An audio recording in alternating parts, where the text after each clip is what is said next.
With the LS Wing, we are now able, in firmware 1.0.4 and above, to control generic OSC and UDP devices. This can be helpful if you're working with a custom piece of software or building something completely from scratch and you need some custom OSC commands. The first thing to do is enable your target. We'll go to the Targets tab, press plus on one of the circles, scroll down to Generic, and then you can choose between generic UDP or generic OSC.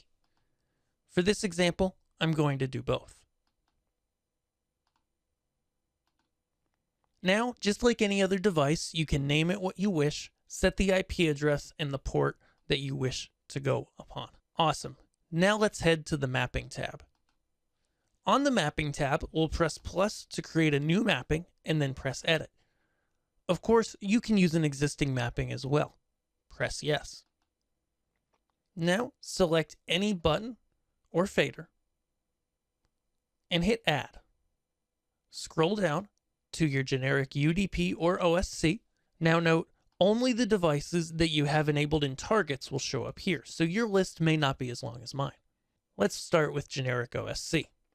You'll now press the arrow, then select the type of OSC command. For a fader, that's going to be range, and then press plus. Now we're able to enter the OSC command, enter the start value, minimum and maximum value, and you're able to test it. A similar process is available for buttons. Again, we'll press Add, Generic OSC, and this time we have the option between Push, Pulse, and Toggle, which all use the same type of values. Press plus on any of these, enter your OSC command, and then of course test it.